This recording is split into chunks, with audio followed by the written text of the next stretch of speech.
We'll be reading from Surah 40, uh, picking up where we last left off.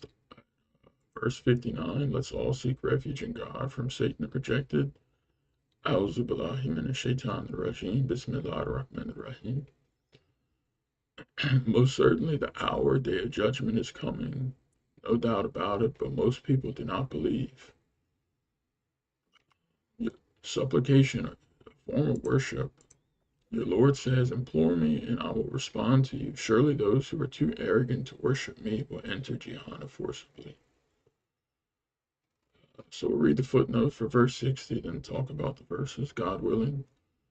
Supplication, imploring God for anything, even material luxuries, is a form of worship. Hence the commandment to implore God whenever we have any need.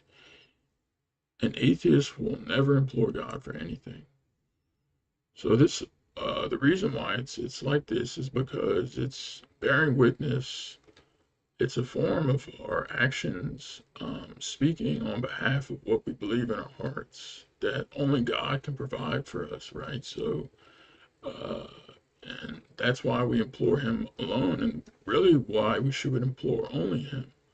You know, we can ask people for things, or even ask, uh, I mean, a computer nowadays, amazingly, uh, AI, for example, which is really just like vector arrays and such and mathematical equations, you know. Um,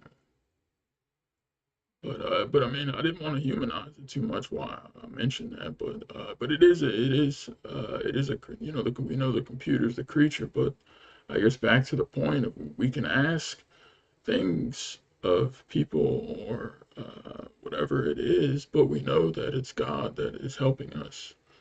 But more importantly, imploring, when we implore, this should be to God alone, because this is also reaffirming and re-solidifying the ultimate truth that God possesses all power, meaning, namely, that only He possesses power to give somebody something or take away something. That that can only be done by God. And also, more on verse 60 about imploring that God says He's inviting us to implore Him, and He will respond to us. And those who are too arrogant to implore God for anything will enter Jehannam forcibly. And I mean, it says those who are too arrogant to worship me, but what did we just read? Supplication is a form of worship. So people who are too proud and too foolish and unappreciative to ask God for things, even material things, or exposing their arrogance. And that's why we saw at the end of the footnote, an atheist won't implore God for anything. And this also is a reflection of what they believe in, and their arrogance and really unappreciativeness that everything that they have, their life, their existence is due to God. And God could easily kill them or annihilate them. Same thing. He could wipe them out in a second. It's a like that. It's a new song. Mashallah, that was by the submitters albums. That was released that you can check it out. But there's when you listen to music, anything to do with God, worshiping God, that's also a form of worship. But yeah, it's the more I've listened to that particular song, it was very moving and very like emotional in the sense like it's very awakening in the sense like how great God is and how completely not in need He is of any of us. He could wipe us out and nothing would even change. He doesn't need us in the slightest. And He's so powerful. I mean, we can never fathom His greatness or power, and that like we're these little creatures that, I mean, I mean, so it's really a mercy that we're even alive, right? And namely, I mean, even more so, despite the mistakes we made and our shortcomings, he continually showers us with his grace. But yeah, just briefly about verse 59, because I don't think I talked about that too much. But this is the ultimate truth. The one uh, thing in the future we can say for certain. We can have complete certainty about it as far as the future goes. About the day of judgment. I mean, as well as having certainty about all of our debts. We don't know the time or place, but we know it's a fact. But most people don't believe. They don't care about it. They're blundering. If they don't, snap out of it at some point, it's gonna catch them off guard, and it's gonna be uh, very unpleasant. Because they didn't nourish the soul. They didn't come here to this world to do what they pledged and promised to do, to fulfill their covenant, worship God alone, and um, have their life and mind in the right, have everything in the right priority. It's not here to just eat food, drink drinks, like fruit drinks or whatever, or go work and do these other things and then just sleep, eat, and die. Like, no, it's his life is much more. There's a much greater purpose behind that. Not just greater, but much more serious. You know, mashallah, that's good. Yeah, that setting I think worked. Verse 61: God is the one who designed the night so you can rest in it, and the daylighted. God bestows many blessings upon the people, but most people are not thankful. Such is God, your Lord, the creator of all things. There is no God except He. How could you deviate? Deviating are those who disregard God's revelations. So, I mean, if you ever go without sleep for an extended period, it'll quickly make you appreciate just these things we can take for granted sometimes. And as we read, these are blessings that God bestows upon the people, but most people are not thankful. Meaning they take these things for granted, right? And if they don't uh, really think about them, like reflect on them, on how good we have it, how good we are, how good off we are, and to say, uh, because it's really it's hard to, but once you see the other alternative, like to be without these things or to have lack thereof, um, then you can really reflect on how lucky we are. Just to be here, just to exist, just to have our eyesight and so many more blessings. And only God is the creator. He's the God of all things, the creator of all things. So those who worship other than God, those who attribute power to other creatures or things other than God, this is deviation from the truth. This is idol worship. And also those deviating are those who disregard God's revelations, and worse off, those who they only hurt themselves, despite their mocking and they're just doing it out of ignorance. But that's not going to be an excuse, mocking God's revelations, the Quran, saying about God, that which you don't know about God. This is they're just hurting their own souls. And on the day of resurrection, it's gonna be piled on them, a heavy burden. But this is what they wanted, the arrogance of the human being. I mean, imagine, like, from our perspective, just a little bit what we can try to fathom. But if you go to offer somebody that's starving on the street, and it looks like a skeleton. I mean, they haven't eaten or drinking in days, and you offer them like the cream of the crop type food or restaurant dish, the best of the best with the best fluids, water, hydration, and they go and they slap it out your hands. I mean, like, what would you, how, I mean, we're not as merciful, so I don't know what we would do. We should probably just walk away. But I mean, this essentially is kind of an example of like, when people are given chances to redeem themselves and invited in a good manner, you can see how evil and arrogant and transgressing people are. How much they hate the truth before investigating it.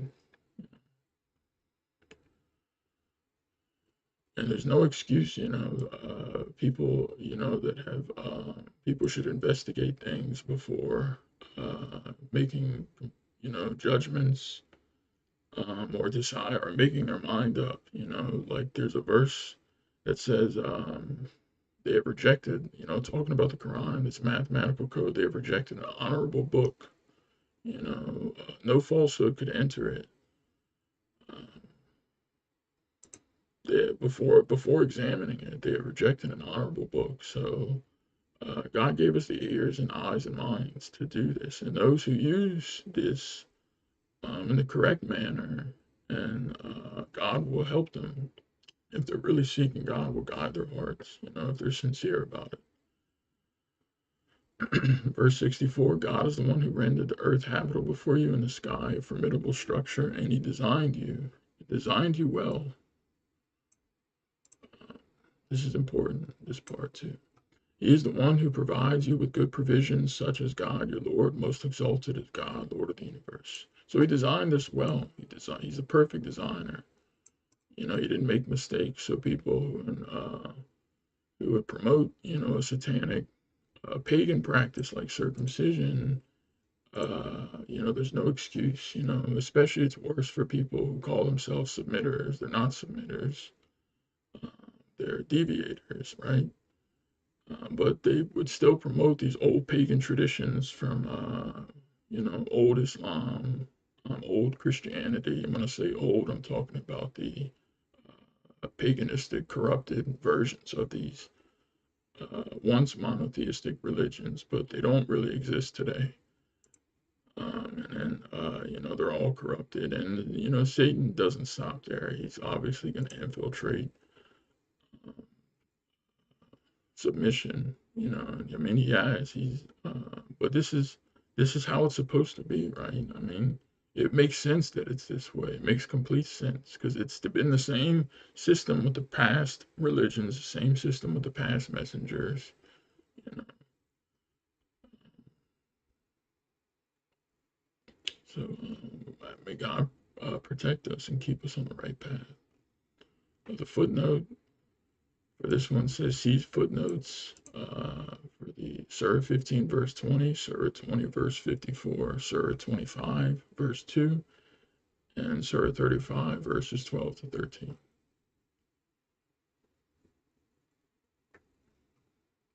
MashaAllah.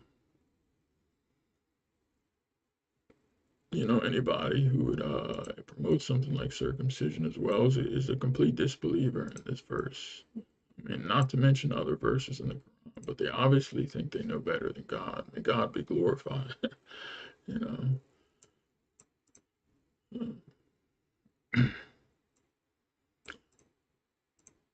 I mean, imagine the arrogance just to try to challenge the Creator in that respect too. I mean, the lack of uh, fear of God, reverence, that you would have to say you could, do better. And not just that, you're mutilating, you're following a pagan, satanic, Jewish, infiltrated uh, tradition. Mashallah, more people are waking up to this too, like non-submitters at least to this. So this is also an evidence as well. Inherently, it's empirical evidence that even people outside submission are becoming more educated and more enlightened in this regard. That it's a complete uh, evil practice and it's a scam on so many avenues. It's just complete. It's bad. 65, he is the living. There is no God except he. You shall worship him alone, devoting your religion absolutely to him alone. Praise be to God, Lord of the universe. So that he's the living. Mashallah, always like this. He's the everything perishes except God. Except his presence, and he's the only God. So all devotion and worship belongs to him alone, not to ourselves, not to any human being, not to uh, anything else. And in this way, worshiping God alone, devoting a religion just to God alone, this is the key to happiness, right? Because you don't care or worry about anything else. And if God is for you, then who can be against you? It's a verse from I think from the previous scriptures, but maybe the Psalms, but it stands true. He's the best supporter and the best protector, and he's the best provider. Verse 66, before God's blessings upon him, Muhammad used to worship idols. Say, I've been enjoined from worshiping the idols you worship beside God. When the clear revelations came to me from my Lord, I was commanded to submit to the Lord of the universe. He is the one who created you from dust and subsequently from a tiny drop. Then from a hanging embryo, he brings you out as a child. Then he lets you reach maturity. Then some of you, oh, excuse me, then you become old. Some of you die earlier. You attain the predetermined age that you may understand. We'll read the footnote for 66. The Arabic word naha used in this verse indicates the stopping of something that was going on. See, for example, the same word in Surah 4, verse 171 and 93:7. So this is letting us know that Muhammad was an idol worshiper beforehand, despite like all the inventions and fabrications attributed to him, elevating him to, a deity on so many avenues and aspects, basically saying he was perfect. And this is not the case. I mean, we have other examples in the Quran where Surah 80, he frowned, about him turning away the blind man, and also him prohibiting things to please his wives that God did not prohibit. I mean, these are huge mistakes. I mean, we can see God's mercy here. This is also, I think, should reassure our hearts, despite how far we've transgressed the limits ourselves, God will always take us back in. We come running right back to Him. And, but not just, it's not just lip service, it's genuine repentance and reformation, reforming. Uh, and also, this reminds me, this verse that says, the messenger of the covenant explained that it also allows if somebody, and this isn't to, I'm going to try to um, paraphrase it best, but having been an idol worshiper, when you're preaching and having come out of it, so when you're preaching and advocating the truth to the people, you understand, you have an understanding about these things where, having not been this, you could still have a great understanding. But the way the message of the covenant explained it, um, you know, uh, having he was explaining it on behalf, I think, of himself, in regards to, he was also an idol worshiper, up until he wasn't. So this also um, one of the things that we can look at this or take away from this, it allows them, the prophet or the messenger, to have a certain understanding about these things, and in for the point of being guess, more helpful in explaining things to the people.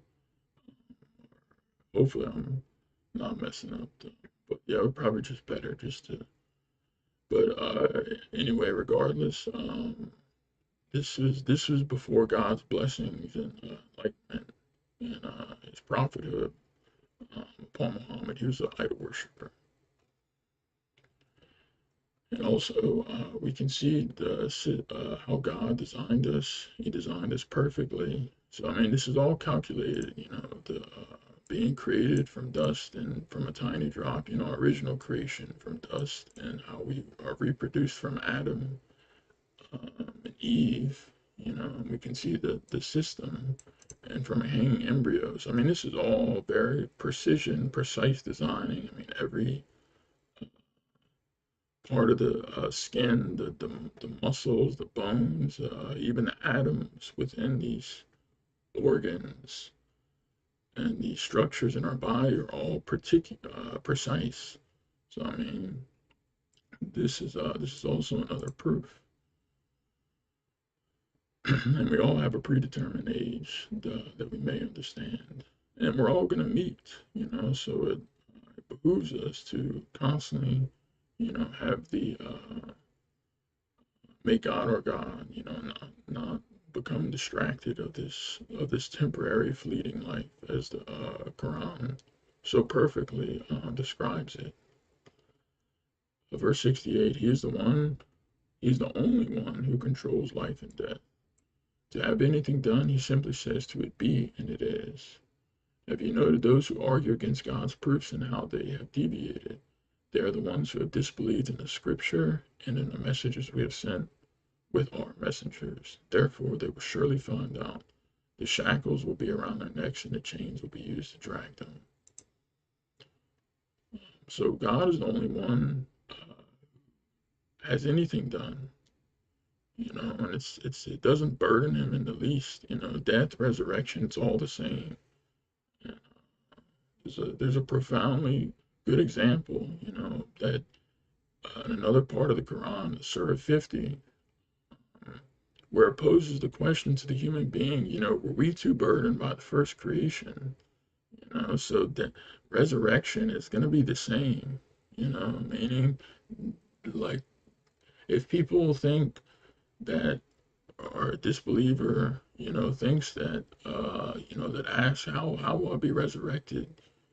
How will my bones be reformed? These are all um, verses in Surah 50, which I like. I've been reading more, but it poses the question to the human being that the answer is right in front of them. I mean, look at their very existence. Look at the humans that continually come out their mother's wombs. Look at the trees that is continually growing. Look at everything that is brought into existence around them. So this didn't burden them in the least. So it's going to be the same when it's all destroyed and brought out again and repeated. And we have a predetermined end term, as we know. So our time is very limited.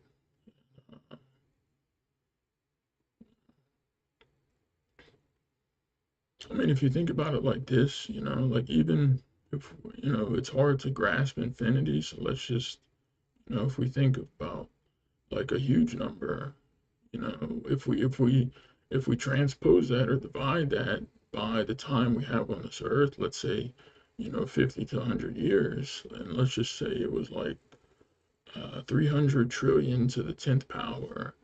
I mean, if you divide that by, let's say, 80 years on earth, I mean, each second that you have on earth would be equivalent, like its weight would be equivalent to, I mean, 1 trillion years of living, let's say, in the next life. But it's going to be for eternity, for better, God willing, or for worse. But I'm just making a mathematical point. Like, every second, like, uh, translates. I mean, if you think about it like this is why we don't want to commit sins. I mean, we think about what it undoes, the good that it can undo. But I mean, every second that you're thinking about God is Could um, just to wrap our head around. I mean, it could translate to a quadrillion to the quadrillion to the quadrillion power of time and hereafter. So I mean, this is, but it's much more than that. It's eternity, so it doesn't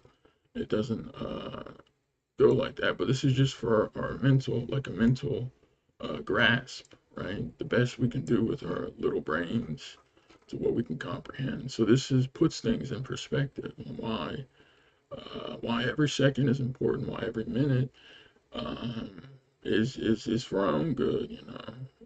So this God doesn't need this, but we need it, you know. But the verses, rest of the verses, what do okay, yeah, okay, 25 minutes. Yeah, so I didn't really talk about these, but just real quick. So you know, those who argue against God's proofs, I mean, he's literally giving them the proof, everything that they need to have assurance and belief. I mean, all the proofs that are around them, they can walk outside and just, you know, see a multitude of proofs within the creation and within themselves, you know. And then we have the uh, incontrovertible proof in the Quran, how every letter every word is specifically placed where it's supposed to be. You know, we know this from the initials, you know, all these initials, because each word has these initials. And so, you know, they're all multiples of 19, and not just that, the geometrical value that an initial adds up to. You know, every letter has a certain initial. I mean, all of you add up all the geometrical values of those three in each chapter, those are also multiples of 19. So that tells us the proportion of the initials, the proportion of the chosen words is like it's all perfect, you know. And to do something like no human or computer or jinn can, even if they band it together, could reproduce something like that. Because even if they manage, you know, to get, let's just say, one uh, aspect right, they have uh, thousands, hundreds of thousands of other interlaying, overlapping uh, what's the word, parameters I'm possibly looking for. So it would even take a earth full of compute, you know, just to get one thing right. And then they probably would mess up, but then you would have to have all the other parameters right. So then in changing one thing to get this second parameter, and you, let alone you haven't even covered the 90 or the thousands of other parameters, you would mess up the first one trying to get the second one right. So I mean, what makes you think that these you know, but uh, I mean, plus this was 1400 years ago, so I mean, this is really something for the people to witness. And the computer was the creature that was able to was a creature by the means of which this was revealed. You know, the verse 72 of Surah 27. You know, so but we can see that the fate of those who disbelieve in these proofs, you know, they're the ones who disbelieve in the scripture and the messages we have sent. You know, verse 70. Therefore, they're going to find out, you know, and unfortunately for these people, by the time they find out, for most of them, it's going to be too late, you know, if they don't uh, take heed. But this is what they wanted.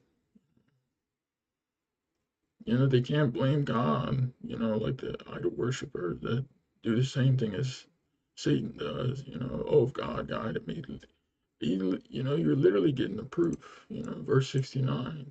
God sends them the proof, but they choose, you know, their free will, they choose to reject it. So they're going to see their record, you know, so there's no blame game.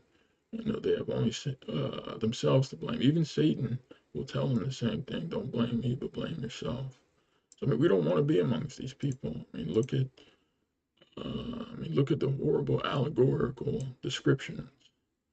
I mean, even if this wasn't allegorical, this would still be like the worst type of punishment. I mean, if we look at verse 70, 71,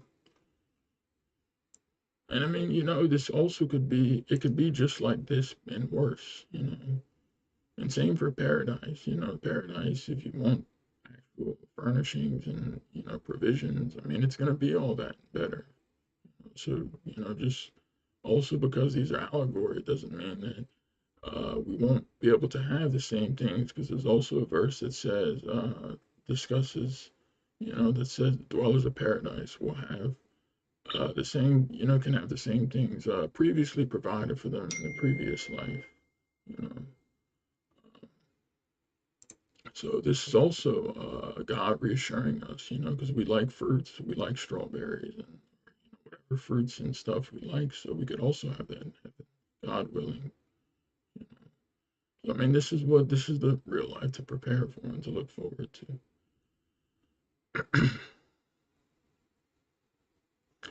Verse 72, in the inferno, then in the fire they will burn, they will be asked, where are the idols you used to worship? They worship nothing. Verse 74, beside God. They will say, they have abandoned us. In fact, when we worship them, we were worshiping nothing. Thus does God send the disbelievers astray. So this one has a footnote, verse 72.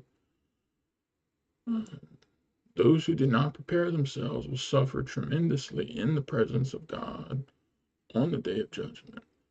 They cannot stand the closeness to God due to the lack of sufficient growth and development of their souls. I am using Inferno to describe this particular situation. See verse 55, 44. The preparation of the soul is accomplished by the rites decreed by God, such as the contact prayer. So also, real quick on 55, this particular verse in that chapter talks about the circulating inferno. But we can see how important the contact prayers are. And, this also reminds us that since, I mean, it's really amazingly designed by God too. It's not just one prayer after one another. Let's say within a 1 hour time span, it's set throughout our day, like almost like it's like these beacons of remembrance throughout, space throughout our day. Um, and, they're ropes of mercy, sent to us by our Creator. And this is, I mean, we also see in Surah 74, which is such a profound chapter in Surah, but asks about the guilty, what brought you to this retribution? They say they didn't observe the contact prayers. They didn't give the charity, obligatory charity, zakah, and they blundered with the blunderers. So I mean, this is basically they forgot themselves, they forgot their souls, and we can see by this verse they cannot stand the closeness to God. So God did not wrong them, and at least they wronged their own souls. And it's so interesting how this works. I mean, it makes sense too that about the inferno. I mean, you never hear about this stuff. Like, I mean, thank God, like we have this information, and I mean, just learning about this stuff. Like, there's no other information anywhere about this, and it's not even in the distorted Quran.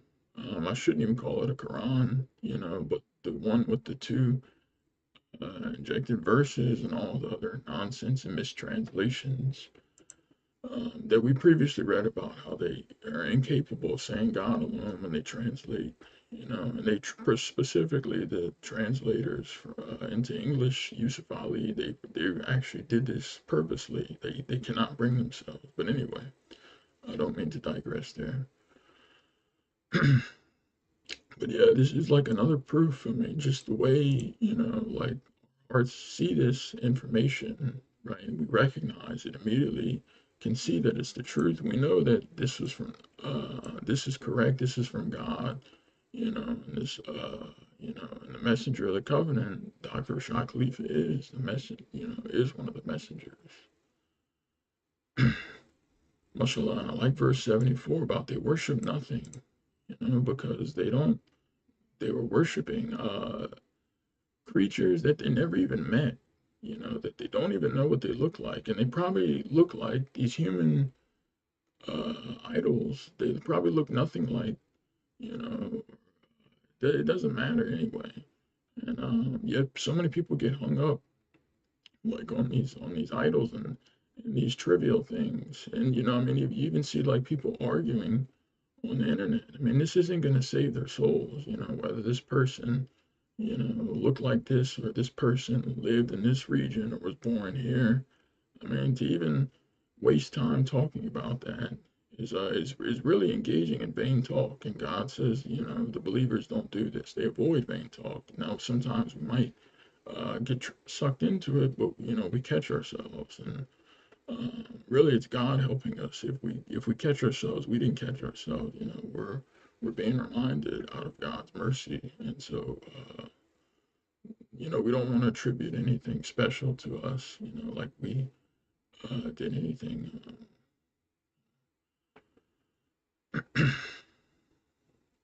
So they were worshiping things that had no help, could provide no help, or even harm them, and so they worship.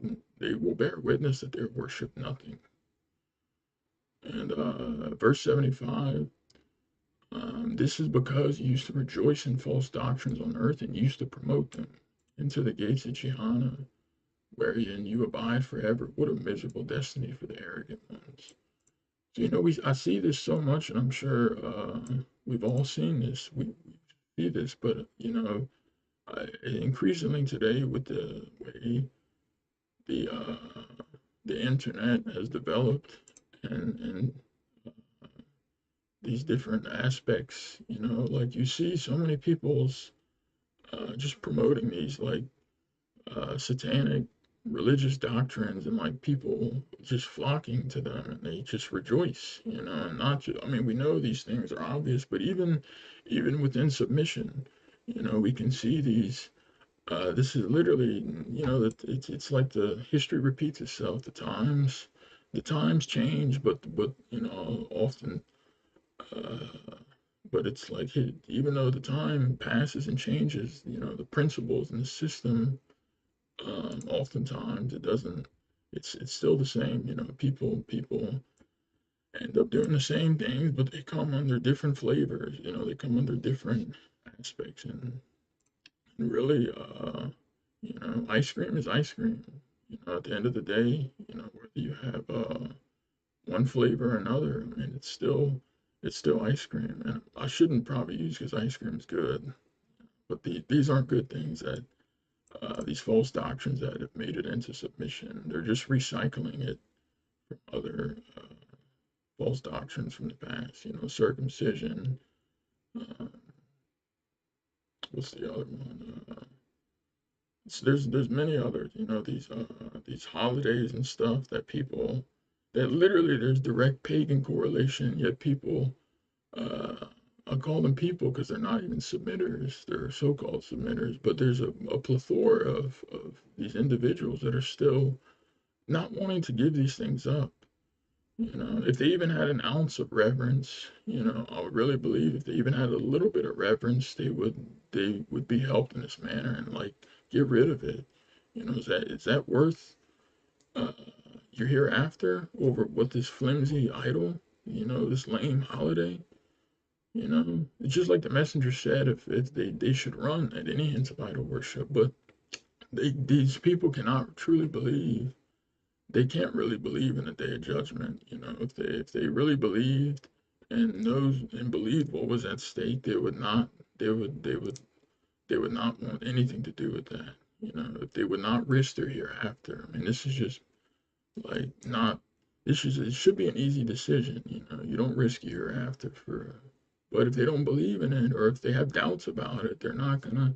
So when you go to them with the information, they're just gonna not really listen. And they're. I mean, that's their decision. They're free in that. 77, you shall be patient, for God's promise is truth. Whether we show you some of the retribution we have promised for them, or terminate your life before that day will be returned to us. So, we don't have to worry about, I mean, not that we worry, but we don't, I guess I should rephrase it. We don't, uh, God is reminding us that, God's enemies who are also our enemies, they're gonna get what they got coming to them. Whether we see it, whether God shows us what they have deserved, or if our lives are terminated before that, meaning we leave this world, they're still going to be returned to God. So we don't, have to worry about any injustice, despite horrendous, grotesque crimes that humans commit, and even out Satan. Uh, we can rest assured comfortably and happily that uh, these things are all being recorded, and oftentimes, I think, if we see, I think the more evil people are probably given longer time on earth just to accumulate more sins for the hereafter, so their punishment is that much worse, because they deserve this. So that's probably, especially what we're seeing today with all the injustice and evil things that uh, are occurring on not just within the United States, but within a global scale. So it's all controlled by God. It's all specifically controlled, and so there's a good reason for these things. Because these people, you know, very well deserve to have the worst retribution. So the more time they're given, the more sins, it's going to be that much worse for them.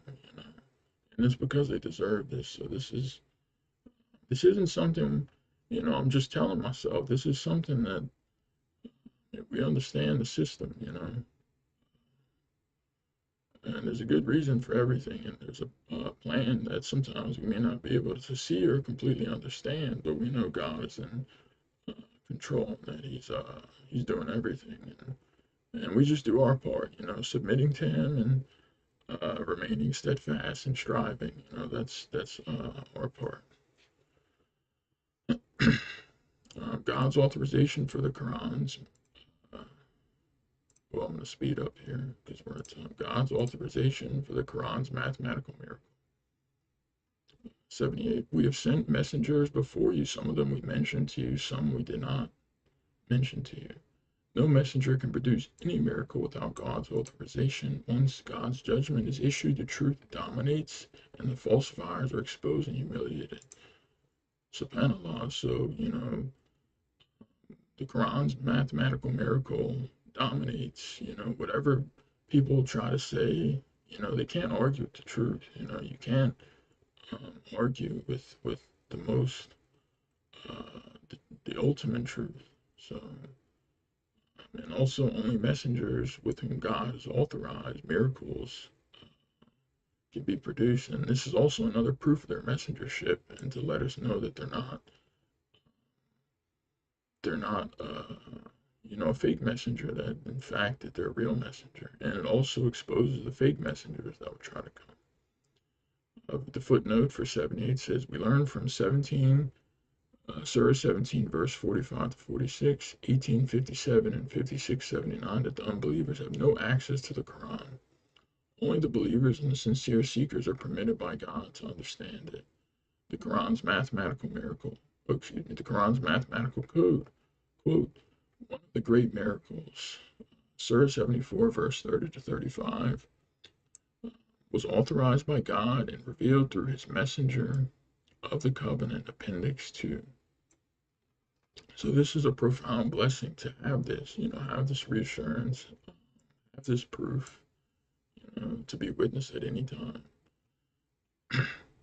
Verse 79, God is the one who created the livestock for you. Some you ride and some you eat. They also provide you with additional benefits that satisfy many of your needs on them as well as on the ships you are carried. He thus shows you his proofs, which of God's proofs can you deny? Have they not roamed the earth and noted the consequences for those who preceded them? They used to be greater in number, greater in power, possessed a greater legacy on earth, yet all their achievements did not help them in the least. When their messengers went to them with clear proofs, they rejoiced in the knowledge they had inherited, and the very things that they ridiculed were the cause of their fall. So, yeah, I'll just finish reading the verses here and we can talk about God alone. Subsequently, when they saw retribution, they said, "Now we believe in God alone. We disbelieve in idol worshiper. We disbelieve in idol worship that we used to practice." Too late.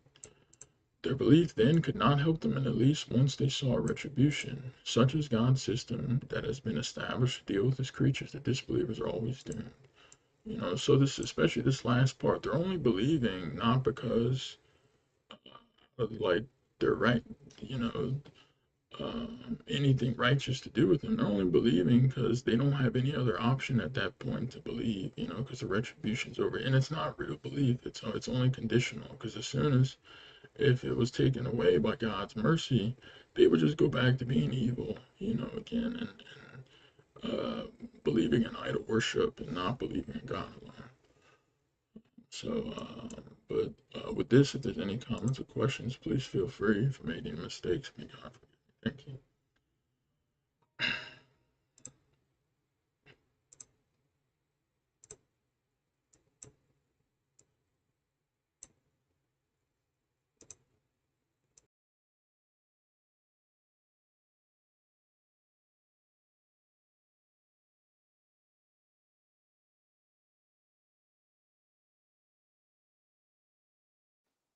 Yes, thank you. Very good study.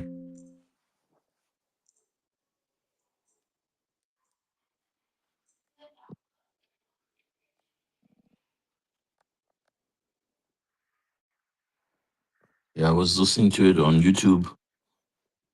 It was pretty good. Yeah, mashallah.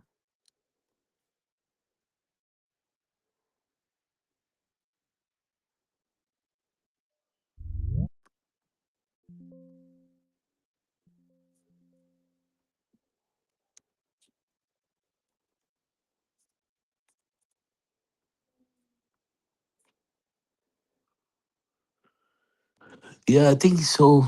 For the one for Gehenna. It's interesting. Like it's spelled with the G, and you see, like in Arabic, the word is Gehenna. You know, but in English, it is, even though it has a G, the pronunciation, and I think even though it is also the same in Hebrew, I think, but I don't know how the pronunciation goes in Hebrew.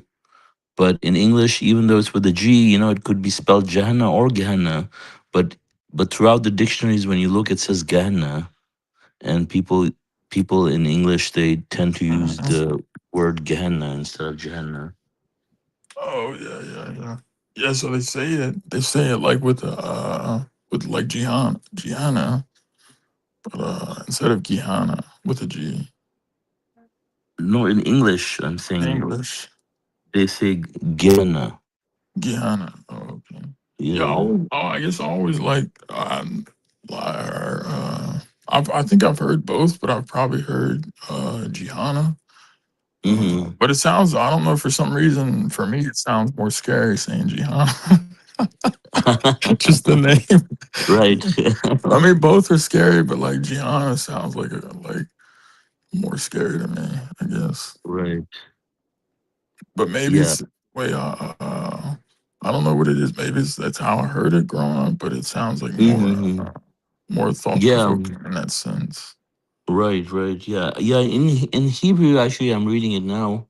It says uh, Gehinnom, which is sounds more similar to how even we say in Urdu. We say Jahannam. You Gianna, know. yeah, So that's how it's it's said in Urdu. Jahannam. Jahannam. Yeah. Interesting. Yeah, mashallah. I mean, beautiful verses for us to think Mhm. about God. Mhm.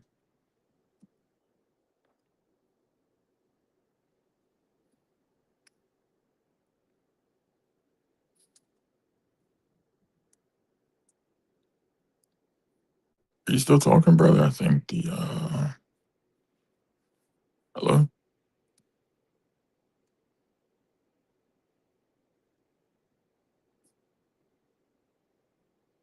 Maybe the connection testing. Can you hear me? Yes, I got. Oh, was I? Did you lose me?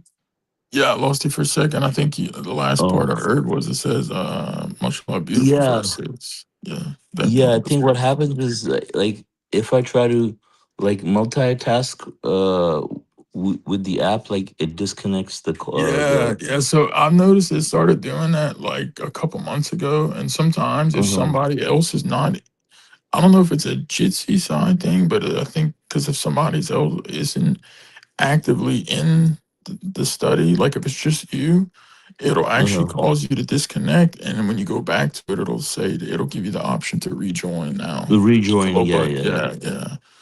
But if somebody's here, it shouldn't do that, Mm-hmm. because I've done it Yeah, when I I think was. it's a Jitsi thing. It's a They Jitsi thing, externally yeah. detect. Yeah, Yeah.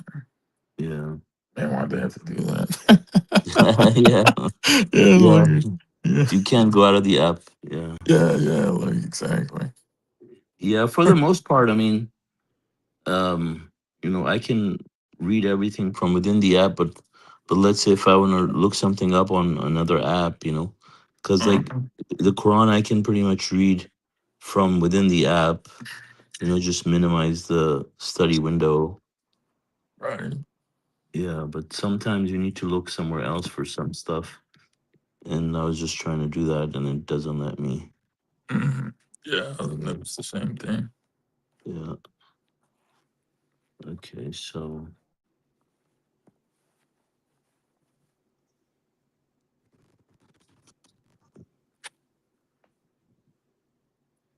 yeah, I think reading from the app is good, because like, when you come across these footnotes and stuff that references other verses, you can easily click on them and it will navigate you to them and you can just hit the back button to navigate back. Oh yeah, I Yeah. forgot about that new update. Yeah. Yeah, it's been there for quite some time now, but I think the only thing we don't have is those markers for the pages. Right. Once we add those, then we don't need to rely on that PDF actually. Mm. Yeah. Yeah, the marker. Yeah. Mhm.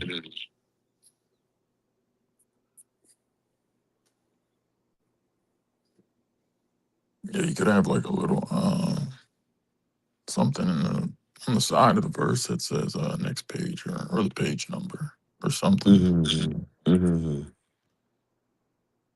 Yeah.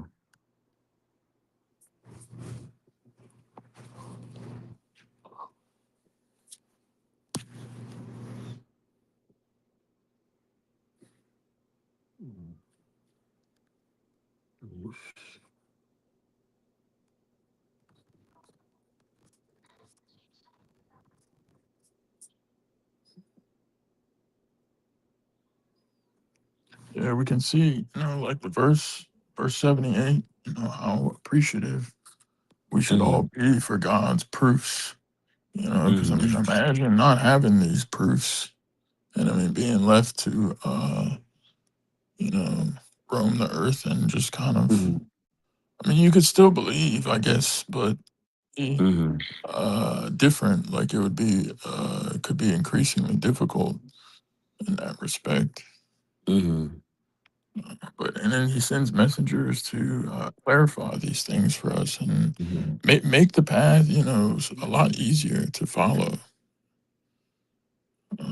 But most, despite all this, you know, it's like you offer somebody the best dish from the best Mhm. restaurant, and they just slap it out your hands. I mean, the type of Mhm. nature that the human being. I mean, it's really worse than that. Mhm. But like we Yeah. would be appalled. If like any of us Mhm. saw that situation happen, we would be appalled Mhm. at this person. Mhm. Like, how could you, like how Mhm. bad? But it's, Yeah.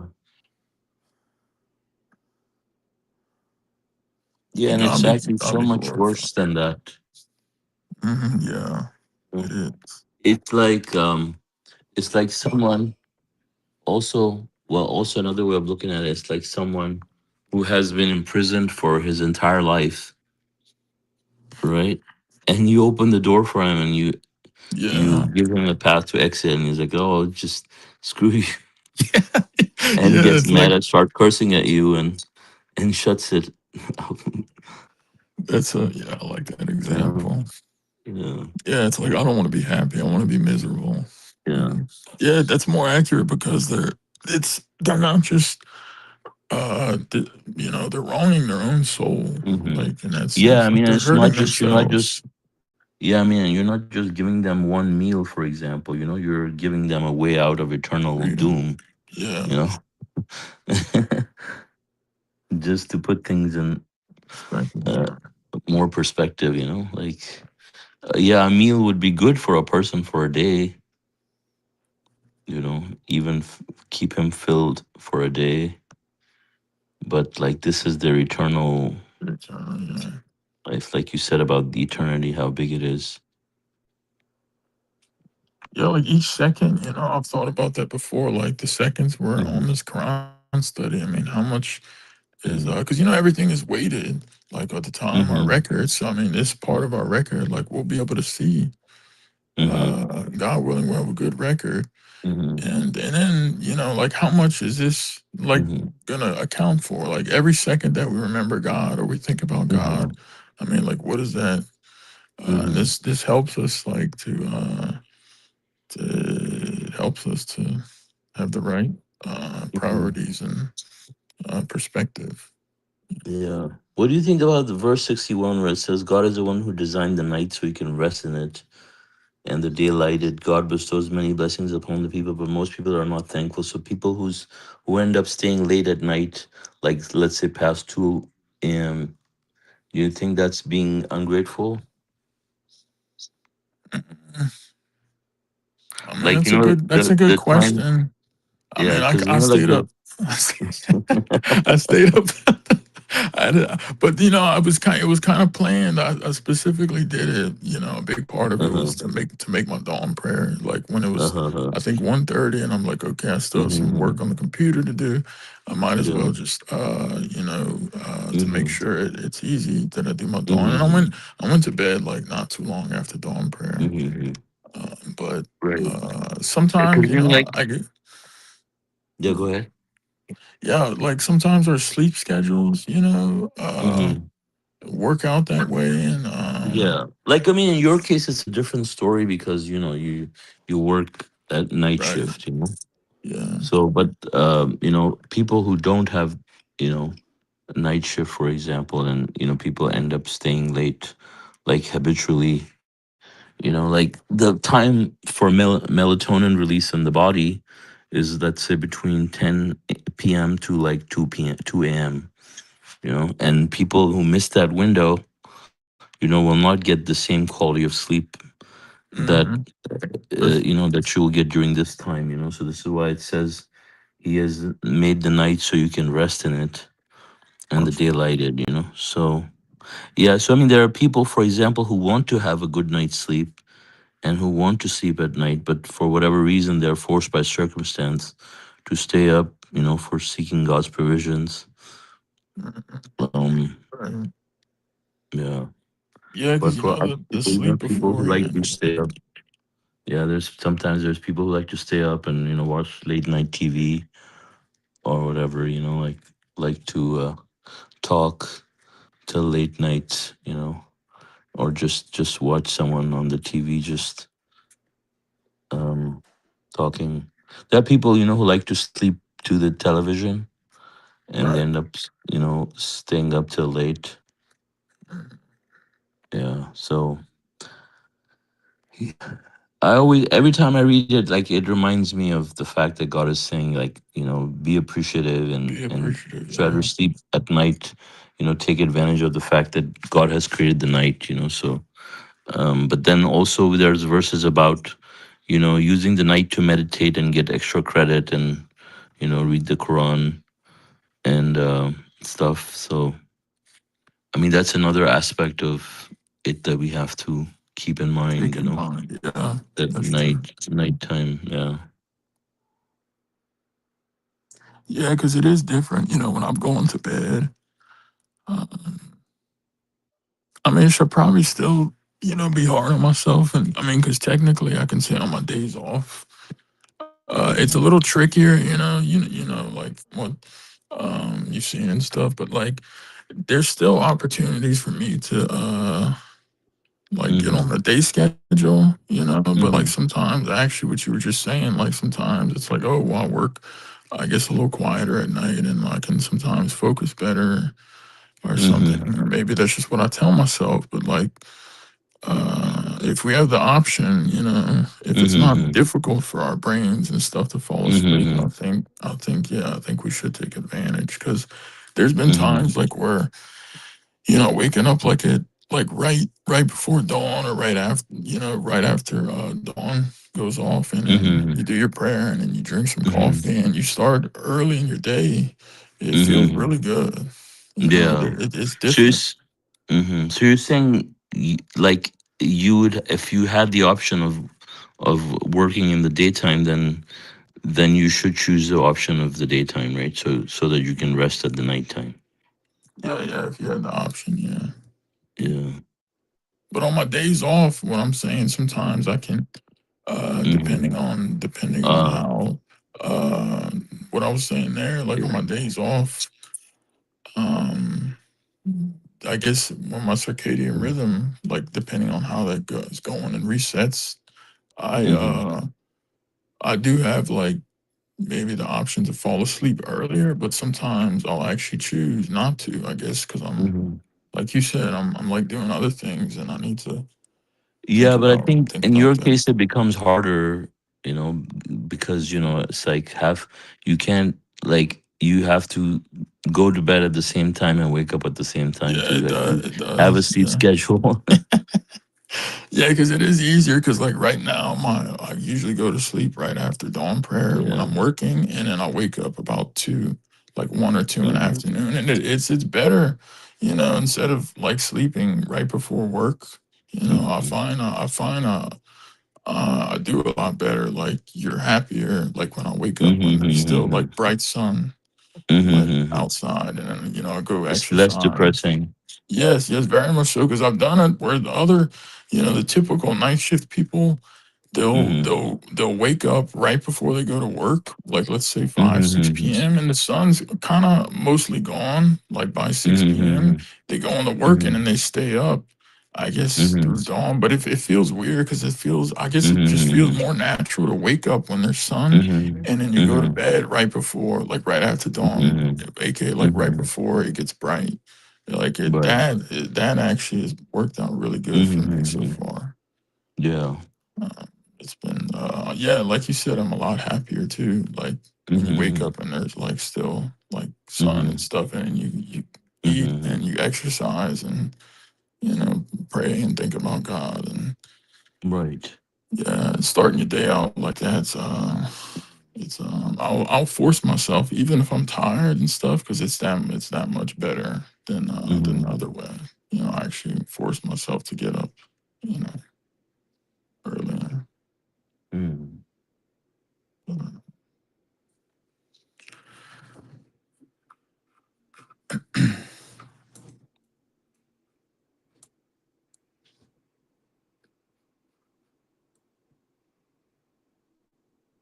Yeah, what do you think about verse 72? Like, I always thought that was interesting, like, Mm-hmm. especially not hearing, like, you don't have this information, elsewhere about, the hereafter, like, from, Mm-hmm. the previous scriptures. You don't Mm-hmm. understand about, but it Mm-hmm. makes sense, like, that, if they didn't develop their souls, they won't be able the dwellers of hell won't be able to stand the presence of God, and it'll Mm-hmm. actually be more painful, like the messenger explained it. Mm-hmm. But it's very Right. interesting, like how Yeah, I that. mean, I think this is a footnote that didn't draw my attention until this Quran study now. I read it before, but I don't know if it's like I'm reading it now. I feel like I forgot about it. So that no, it's probably like you're like Marshall. That's like how the messenger says, there's so much Mm-hmm. information in the Quran, and like, it never gets old. You can read something Yeah. like you're reading it for the first time. Mm-hmm. But yeah, preparation of the soul is so important. Like Yeah. the footnote that's And the uh, inferno, then in the fire. yeah, yeah, because like uh, it reminds me of that. Remember that thing I was telling you about, that dream. Um, like I think, but anyway, but like it makes so much sense that the the importance Mm-hmm. of like how tremendous when God comes to the earth, Mm-hmm. how intense. Like I don't think we can even imagine. But I mean, man, Mm-hmm. just even like trying to fathom. I mean, because we're given the awesome description Yeah. of like the Mm-hmm. stars crashing. I mean, imagine like Yeah. even if we see like an asteroid or a moon, let's say the Yeah. moon crashes into another moon, or an asteroid hits the moon. I mean, we'll be like, oh my god, the amount of like what is it called, the gigatons, or the Mm-hmm. type of measurement, the amount of force in gigatons or something that Mm-hmm. I mean, just from that, but then it's Yeah. not even that. I mean, we're talking about stars and Yeah. multiple stars, and it's very Yeah. Yeah. I'm still thinking about the inferno and the fire, and I'm thinking to myself, like, I can't even handle a stomach cramp, for more than 2 seconds. me too. So, I mean, all of this stuff, all of the torture, eternal torture, I mean, just is hard to imagine. You really, I mean, I look at these cats, Yeah, and time and time again, like it draws my attention to these animals, uh, like yeah, to God, to think like, why these animals they chose to come down as these creatures who took the chance, like, and God says how we were ignorant that we took that chance. And like, you know, like it shows that they were more intelligent. And so it is kind of scary to think about, like, the things that we don't know, right? The fact that we were ignorant, that we didn't know, we didn't see the magnitude of the level of hardness of this challenge, right? Which explains to us why there is the huge reward at the end, right? So, but it's scary to see that huge missing gap that we had, which but it's, caused us to. I like how you say that. Sorry, yeah, keep going, but I just wanted to. The missing gap is, I think, Yeah, good. yeah, yeah, Yeah, in our brains, yeah, yeah, to understand what we really chose, and if the gaps, there's no way of actually telling, if the gap is still filled or not. Most people continue to be that way, yeah. right? When they come to this world, it's not like people have an aha moment and they turn to God and then they're saved. Most people who think they turn to God and think that they're saved are actually doomed for sure. Yeah. you know Yeah, that's the scary part too. Like that yeah. it's kind of to me it's like like like when you see the Christians or the Mohammedans, or even, I mean, atheist agnostics, but they're still almost reliving out the same type of Mm-hmm. uh hubris or ego, Mm-hmm. which they were supposed to get rid of coming here, but it's still reflective on their belief, Mm-hmm. that they're like gambling, and they're like, oh, maybe Mm-hmm. I'll get lucky and make it to heaven. Jesus will save me. Yeah, yeah, yeah. A blood Mm-hmm. ritual, and it's like, no, like, and it's like the Yeah, I mean, verse that, that talks Mm-hmm. about the worst losers. You know, that's verses always has stood out to me Mm-hmm. because it says they think that they're doing right. You know, Mm-hmm. but I mean, imagine like going through life and then thinking this way, and then only to be, Mm-hmm. you know, only for the shocker, you know, to hit you. Yeah. Like, and Yeah. that's I mean, why. those are, no, I agree with that, but like what concerns me even more is that, obviously, we're submitters, so we, at least we have the scripture and we have the proof now, right? but but I mean, given the information, I'm talking about among submission, in Submission, yeah, yeah. submission, there are people that are clearly, going to hell, or being doomed for, clearly the messes that they're making with their lives, and seeing the consequences at the end, and still, like, not taking people not taking heed, so there's a good percentage of submitters, God knows, that are going to, be in hell, like, especially in the lowest pit of hell, you know Mhm. so, that's the part that worries me more. It's like, you have the information, like, on surface, but um you still don't know how much you are underwater until you actually, finish and you have your result. Mhm. Right. So it's not like you have like a progress report that, like, for example, in this world, if you have a test, you can see, oh, I passed the midterms, oh, it's like, there's no such, you have no, I mean, of course we have signs from God, I think we have like and when we things like get, that. yeah, I think we can get signs like maybe after admission test, you know, we get uh very strong Yeah. signs in that sense. But no, I mean I know what you mean. Like I still Yeah. even think about like I guess we could get hints when we step out of God's protection and we come Mm. running right back. Um, Yeah, but it's like, yeah, I mean, passing your admissions test and having, like, assurance from God in that sense would definitely help someone who's already, you know, like, destined to go to paradise. But you see, there's many people, many submitters who don't even believe in admission tests, who say they're submitters, but they don't actually believe yeah, in admissions tests like the way we understand them. right. So, They but might I mean, not even those be a people, submitter. Like if yeah, they're and those because that's people, I mean, those people never actually pass their admission test. Like, if you ask them, and I've that could be seen their that admission test firsthand. in a sense.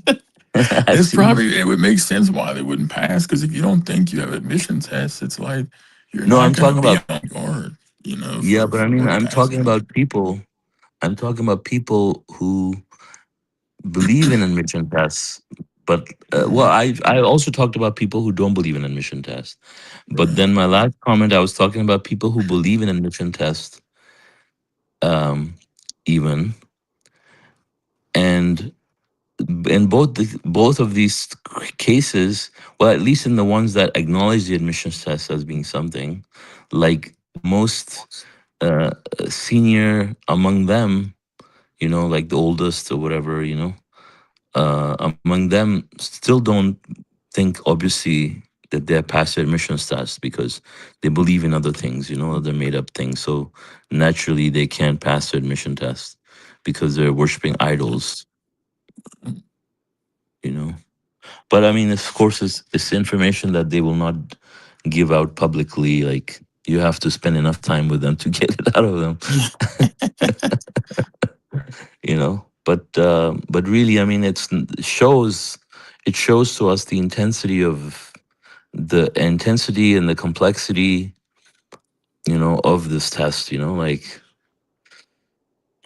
it's reads, because it reads on the surface, it reads easy, right? From the beginning, like when we chose to come down here, we saw it very simple, right? That's what God says. We say, yeah, of course, we're gonna choose God, and we saw it at that way, right? So the same way, like when a lot of people read the Quran, them being ignorant, they still see it as, yeah, oh yeah, of course, these people were like this, and they did this and this. Oh, these are obvious choices. Of course, we'll make the right choice, or we are making the right Mm-hmm. choice, and we'll pass. You know, or they say, oh yeah, it just says worship God alone. Oh yeah, we figured it out, and then they just go about their life. Or say, oh yeah, we figured out worship God alone. We just do these 5 prayers and do minimum requirements. Some of them don't even do minimum Minimum. requirements. Yeah. You know, I've seen submitters like, second generation submitters, or Uh, even first generation ones, some of them, who just don't even do like all their prayers and stuff. But then there are others who will do their prayers and stuff, but they'll be like, oh yeah, we just do the bare minimum, and that's so much. That's so awesome. Like we're doing so well. Like we are the most distinguished people on earth. there's people that You really know, think like that. Like what? Like the there are bare people minimum who, and yeah, there are people who think that way because they think that this is all God. This is that all it doesn't make any takes. They sense. think that this is all it takes. Yeah, But that's that that obviously, makes sense. you Like know, with what you're saying, what you were just talking about, that they. But that doesn't. To me, it still doesn't. Like, how could you believe in everything in the Quran and believe in the messenger and like what he said, and then Mhm. think that you're just gonna fly under the radar and like not get. So Uh, like I think like these are like kind of very materialistic type of people, or very superficial kind of people. Like, for example, when remember this one incident where this one person or group of people was with us and they were saying, "Oh, like God doesn't wish to isn't it making the religion difficult?" And stuff, like they were saying stuff like that.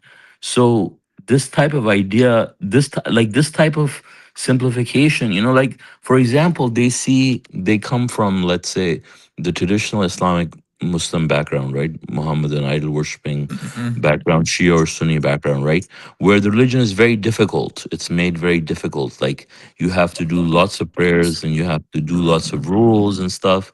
And so when they come to submission, they think, oh, it's simple, everything's simple, so they go for simplification, and it seems like it's a lot less Yeah, but they to have to me, do to carry on their religion, so they right. they run with that theme. It's like, oh yeah, everything's simple, this religion is simple, so just do your 5 prayers So and so it trans do so the this. monot right. So the monotonous part that they were doing before, like the repetition monotonous part, that was, I guess, like physically. But Difficult. yeah, I see what you're saying. What happens? So they end up going to the extreme on the other side because Yeah, they uh yeah, right, they yeah, oversimplified the they religion. oversimplify, yeah. Yeah, but I mean, Yeah, but that's not. oversimplification of But the the thing is, like, concept in they your should brain. realize that that's not the Yeah. difficult part in the first place. Isn't like the part that they're dropping. So the part that they're dropping, I would say, Hmm.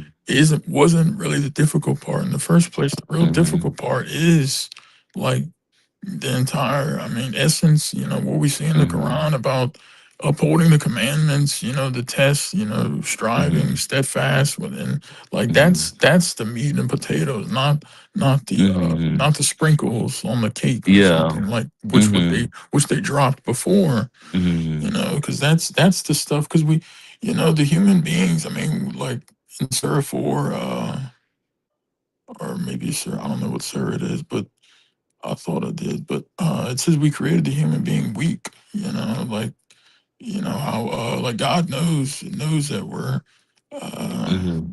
we're weak creatures, and so this should Hmm. help these people, like in light of everything we understand in the Quran, the weakness of the human being and the things we have to go through.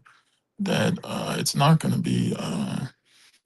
But really, I think like, at least for me, which made, I mean, it's so not easy, but the thing that Hmm. has always helped me, like more than anything, I mean, of course, is God, but the mindset, I should say, which makes these decisions that I feel like I've could have failed pretty easily on in the past, it quickly Mhm. becomes like a pretty easy decision in the sense like where my decision is already made up, like to choose the correct thing in God's Mhm. path. But it really comes down to the hereafter. It's like, well, Mhm. this could literally send me to hell. Like this Mhm. like, or if I avoid it, then I could have I could be closer to Mhm. redemption, and you continue. But that's I think that's the thing that is always like it's basically kept because you know it's at Mhm. stake.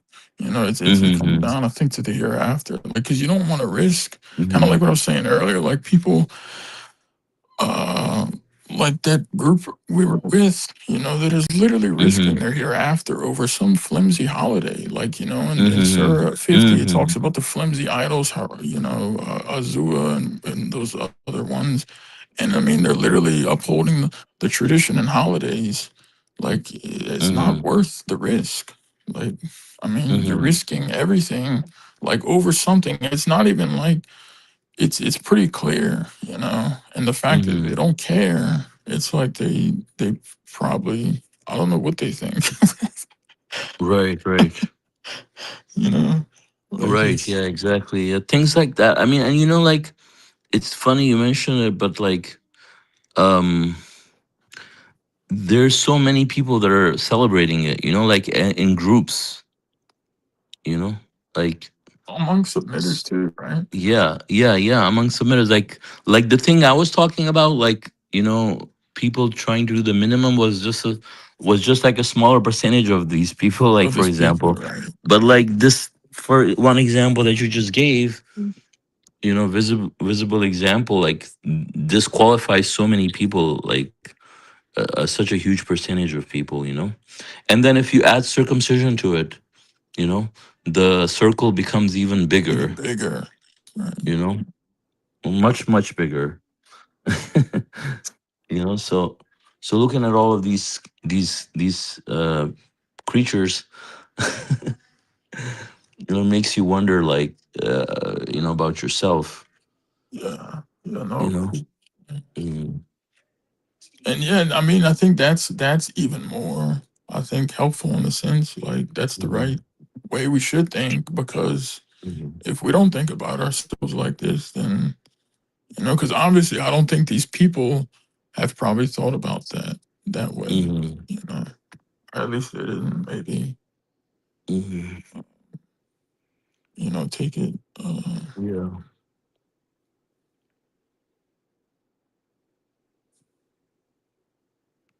Yeah. Actually, I need to run to do my contact prayer, my sunset prayer. I think I have very little time left. Okay, If you want to stick around, maybe I can come back in a few minutes. okay, yeah, that works. God will. Yeah. Okay. I'll be right back. God. Maybe you can play one of the songs while I'm gone. Okay. Yeah, let's see.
soul. I remember you are with me, closer than a breath I hold. You are strength to all who seek you. You are mercy pure as gold. For you have written in the book, no hardship stands alone.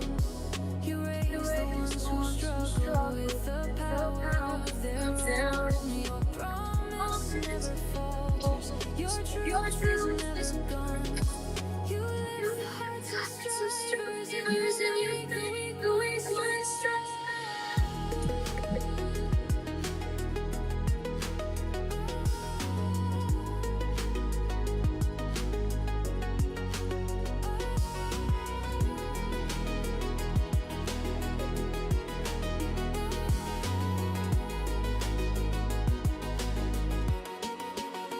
You are the first, you are the last, the manifest, the hidden past, the mighty, the wise, the one who guides, the light of earth and heaven's skies. Oh Lord of mercy, Lord of might, companion in our darkest night, supporter of the ones who strive, in your remembrance hearts revive.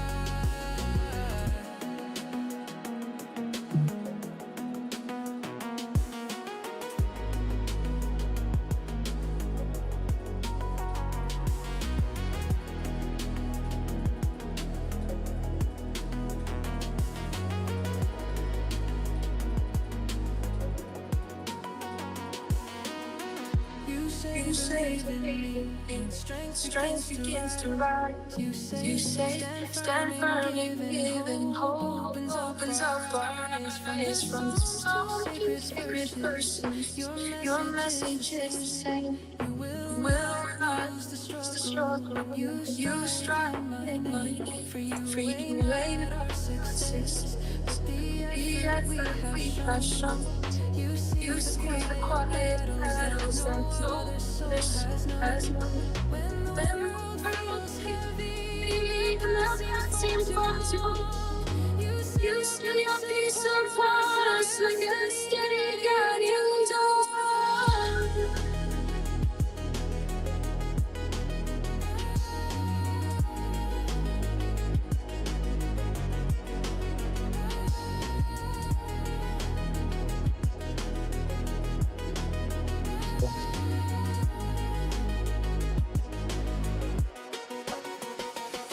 You are the first, you are the last, the manifest, the hidden past, the mighty, the wise, the one who guides, the light of earth and skies. Oh, mercy, Lord, companion in our darkest night, supporter of the ones who strive, your remembrance hearts revive. Let the hands keep working, let the hearts keep rising, but the praise will stand back. He does not let it die. Spirit on the mountains, encourage through the dawn. With patience, he refines and makes them whole.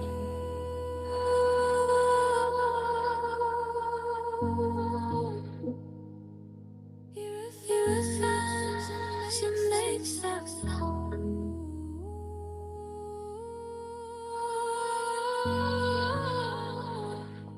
He refines and makes them whole.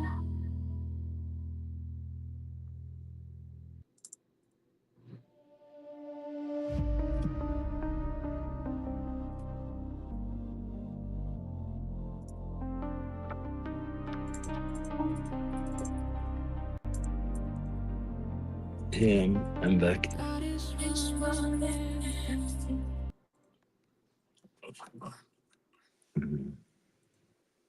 So,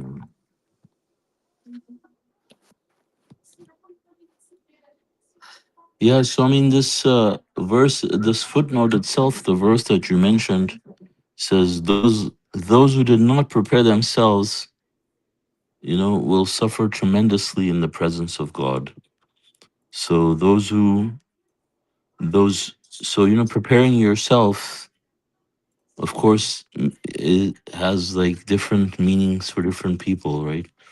But you have to also do it diligently, and do it the right way, and you have to do it over enough times, for you to be able to build yourself up, right?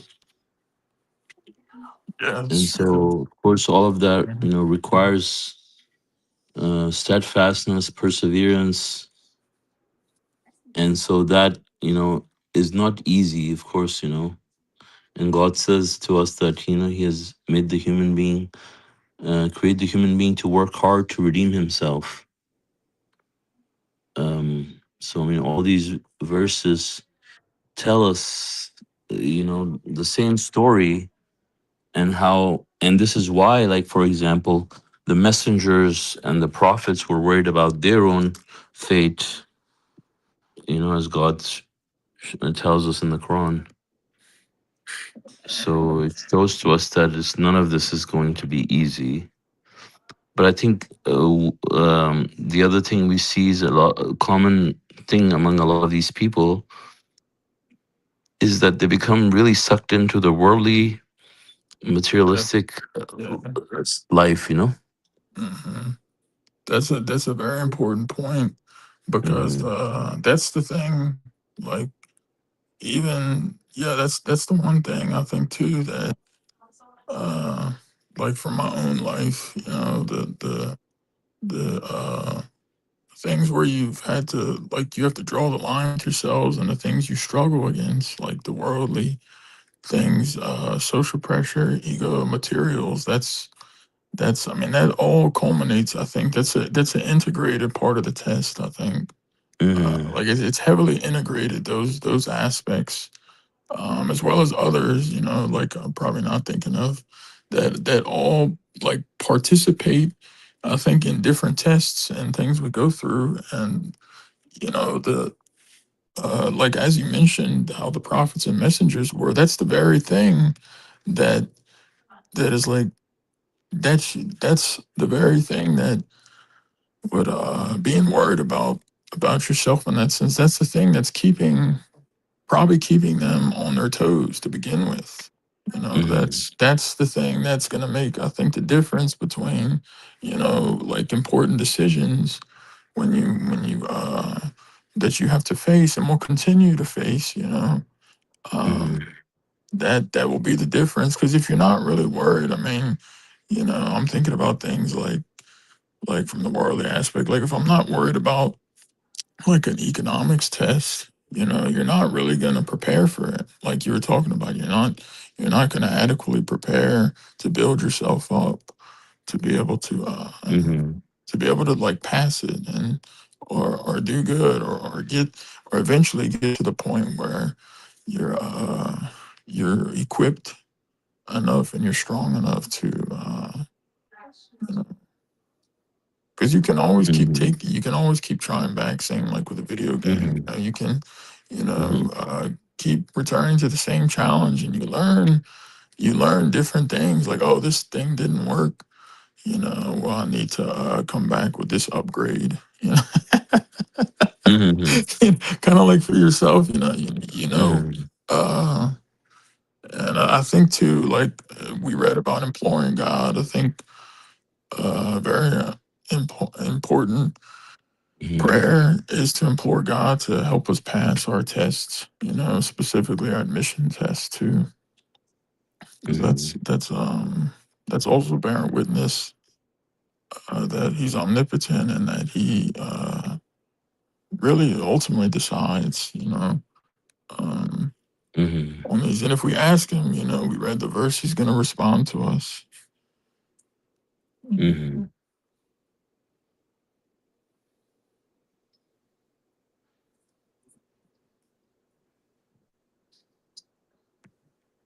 Yeah, like when I first came into submission, it was very, very scary. Like, not in a bad sense, but in the sense, like, oh my gosh, like, I'm gonna be facing, so, like, the whole time, you're on, like, you're on the Hmm. lookout for things.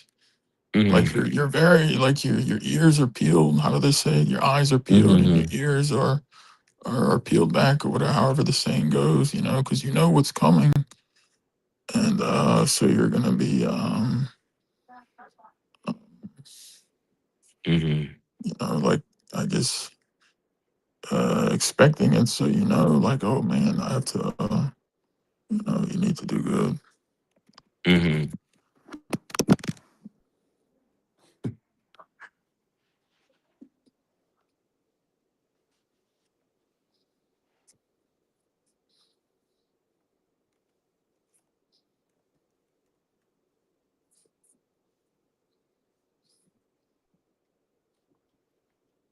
Keep your eyes peeled and ears open, Yeah, eyes peeled and ears open. Yeah, because you can't peel your ears. yeah, yeah. That would be fun. Yeah, but they say you can peel your ears. They say that too. Yeah, because I felt like I've maybe heard like when Yeah. somebody was telling me something, like listen closely for something or be on the lookout, Uh-huh. like keep your ears peeled Yeah, or yeah, something, or yeah, keep yourself peeled back, whatever, however it yeah. is. Mm-hmm. Yeah, like don't put on headphones. Yeah, yeah, exactly. Yeah, Or don't cover your ears, like the people of Noah. Mhm. Yeah, yeah, very much so, exactly. Hmm.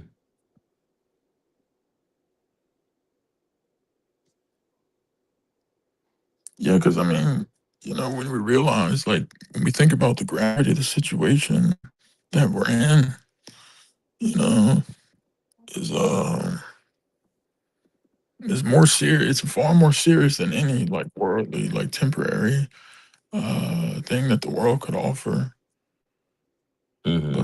But being humans, that's where it's not easy because we're humans. The human being, we have our nature, and Hmm. we have to get rid of those bad parts of us. We have to go through the pain. The difficult path. With pain, there's Hmm. gain. Yeah. But Because like how many we have to get verses? rid of the bad parts of us. You're not talking about circumcision, right? Yeah, yeah, You said we have to go through the pain. yeah. No, I'm not talking about that. Just for the record. Yeah, first you have to get rid of our bad parts, and then you said we have to go through the pain. Yeah, I wasn't even thinking about that.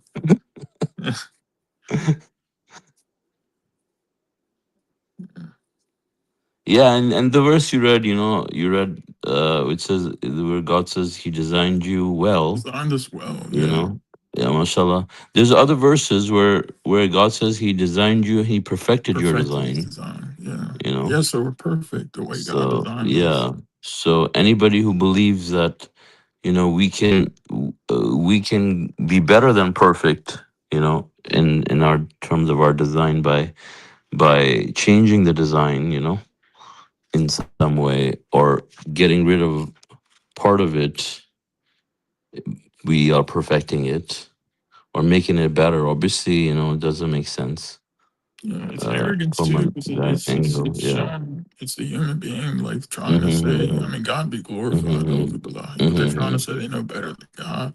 Mm-hmm. And they're just really Mm-hmm. fooling themselves. Mm-hmm. Yeah, and it's like Satan thinking that, like he can have his own signature on the human being over God, you know. Um, Yeah, it's really like, sick. Yeah, when you put it mm, like that, it's really mm-hmm, like disturbing. That's mm-hmm, probably what that sicko thinks. mm-hmm, Yeah, probably and what he accomplishes with a lot of people. mm-hmm, Yeah, it's such a satanic practice. Like mm-hmm, more like that video I sent you. More people are thank God more people are uh, waking up to the mm-hmm, like the perversion and corruption, like non-submitters, you know, mm-hmm. like almost like their hearts are starting to be prepared. Mm-hmm. Like they're like they're Right. they're they're they're, they're Subhanallah. getting primed, for uh, subhanallah. Yeah, I think also as you see, like the American aversion towards like Israel, for example. Mhm, yeah, Once. Yeah, yeah, it's beautiful. You know Yeah. that people are because you didn't really have this like early 2000s, like when I was growing up, like you didn't have Mhm. this type of but it's like Mhm. now that they're being exposed to by the light, like an enemy Mhm. is made, those Mhm. currently seeking their cover in darkness, like now this light Mhm. exposes them, and now that's Mhm. which is good. Just like Satan, Mhm. because Satan, this is operates the same way. He always tries to go undetected. So Mhm. that's and then, but but yeah, they're open enemies to the Yeah. God and to the people, Yeah. and they can't do anything to anybody. I mean, unless God wills it. God's the best protector. Mhm. Their powers null. I mean, they're not even doing anything too. If they can't Mhm. throw an arrow, or like we have examples through the Quran. You know, Yeah. because I mean. if we for one moment, I think about. I'm saying this because I think about it for myself. But thank God, like but yeah, we're not supposed to attribute the power to anybody, or think, oh, this person, you know, uh, can do this or this to you, Mhm. because then we would be really failing the test right there. Imagine how sad that would be, like how sorry. And this is kind of what's alarming for me, and should be alarming Mhm. for all of us as submitters is, when the messenger of the covenant talked about, uh, Mhm. if you think anybody is doing anything, that's the definition of shirk. I mean, this is basically you're attributing power to this person. You're saying Mhm. something. The way I think about it is like this: that this person can do something outside the will of God, which would essentially, I know this isn't true, but you're essentially deifying this person, like that they can somehow override. I mean, God be glorified, Auzubillah, but they can override Mhm. God's commands. I mean, that can never happen. Right. You know, Mhm. so Right. only what God's wills takes place. Mhm. But like we were talking about this, the messenger said too. You have to remind yourself. You have to continually. We have to make this a new zikr. All the time. Mhm. He said when you're not doing anything, or he said you could be doing something, or you could just be not doing anything. But he said, Mhm. just make it your zikr. Say it, Mhm. mentally. Say it, Mhm. or just speak it, or That was really everything. keep telling yourself that, and you'll be so much happier off that way. You know. Mhm.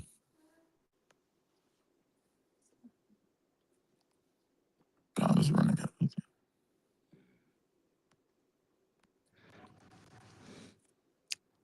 And if we forget or make mistakes, we know to repent, which is really important too. That way Yeah. we can wipe out our past sins. Mhm. We can have a fresh slate. Everything from the past. It's another thing. Mhm.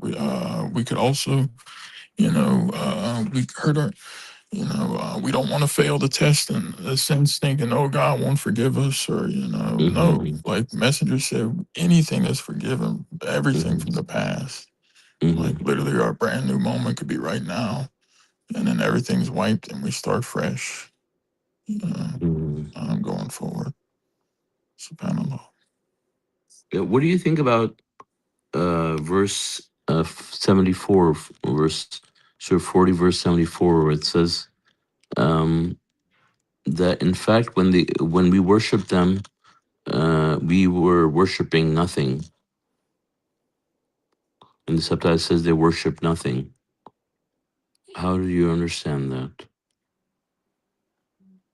Like to me, Mm-hmm. they were worshiping something that is almost was nothing. Like in a sense, Mm-hmm. like Mm-hmm. it didn't Right, even right, right. it didn't even kind of exist. Like it's so insignificant, and Insignificant in comparison yeah, to God, yeah. yeah, in comparison to God, like Mm-hmm. it was like basically zero. Mm-hmm. Like Mm-hmm. you Yeah, like worshiping. if you worship, let's say Jesus, or Muhammad, which is in your perspective has become so huge that it Yeah, rivals God. And when you exactly. see God, who's God, and then who's this thing, or where Yeah, is it? yeah, yeah, exactly. Yeah, exactly. Yeah, Right. yeah, it's like zero. So, You know, and that's like what Satan is, and I think mhm. it's. Yeah, I he's wonder. nothing. I wonder why. Yeah, I wonder why. Like we Mhm. thought we could Mhm. be a god. Mhm. You know, Yeah, like in his own mind, he's somebody, but in reality, he's nothing. he's nothing. Yeah, Hmm. yeah, and mashallah, it made me think about now that you asked about that verse, about the other verse that says about uh 65. He's living. There's no God except he. So he's like no one else is the living. Not us, not the devil, not even the angels. Not even them. And I like it reminds me of the verse that says everything perishes except God. Hmm. So uh, uh, thank God, for that. Hmm.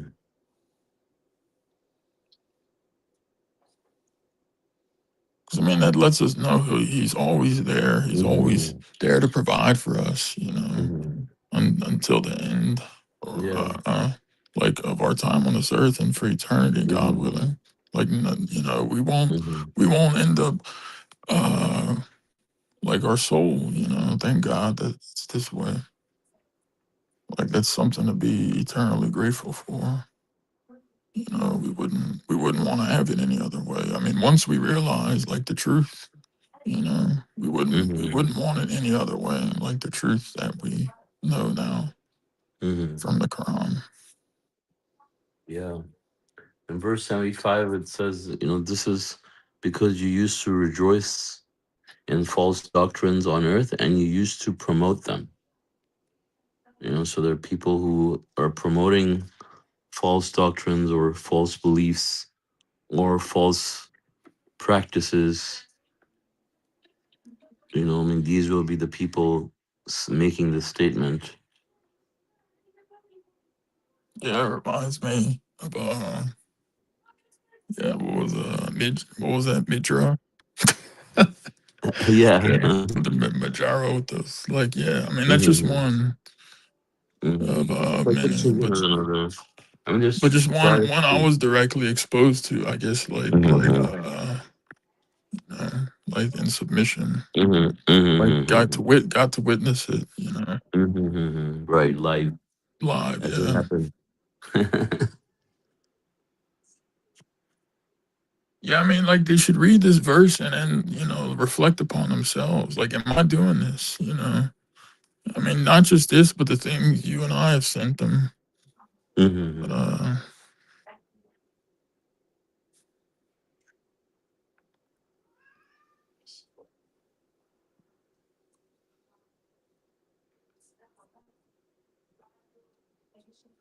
yeah, it's kind of like you said. I think it's like you said about the materials. The worldly life and stuff. It's too much, like too much of a distraction, and mhm. like their social, their crews, and their. Um,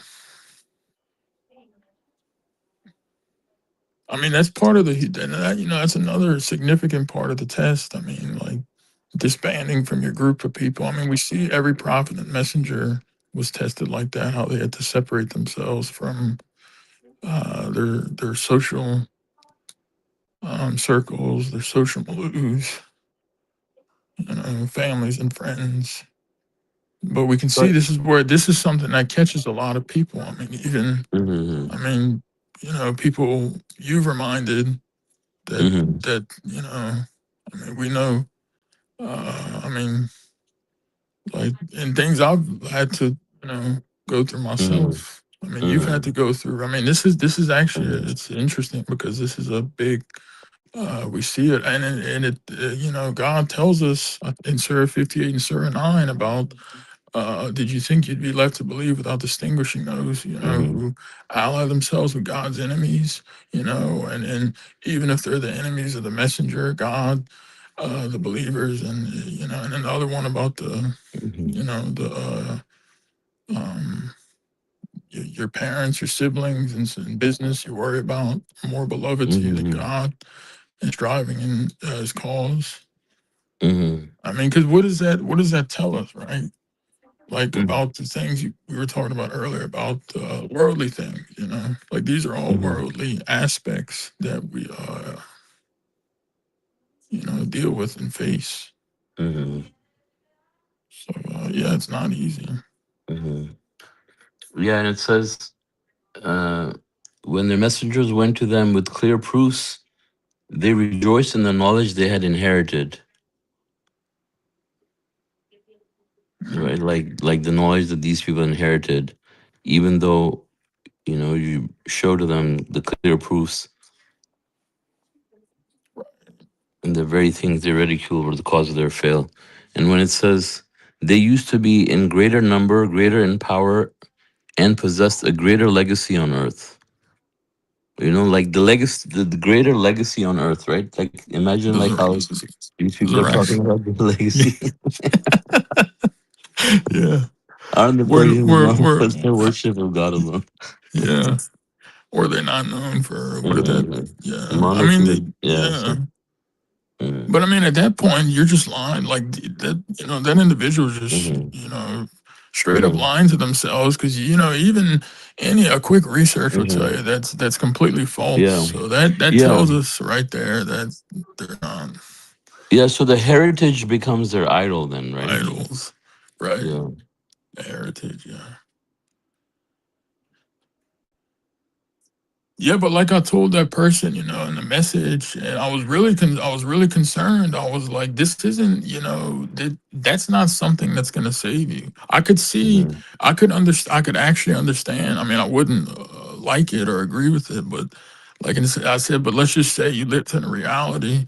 But I shouldn't probably talk in these false premises and stuff, but just for argument, like just for the point I'm making, like I mhm, could understand, like if that, let's say that was a requirement or something in whatever reality that this was in or something, that okay, then yeah, okay, you're making it a point to think about, and but it's not, and thank God it's not, because that's not, I mean, that would be a reality, and Satan's reality, that Sorry, I didn't understand the example. like I guess the point I was making is like the person was getting so caught up on their heritage and Mhm, I think their culture or whatnot, their like mhm, who they are. But I said mhm, this isn't gonna save you. So why do you even care about it? mhm. Like this Yeah, I mean isn't the part of it you mentioned about the requirements.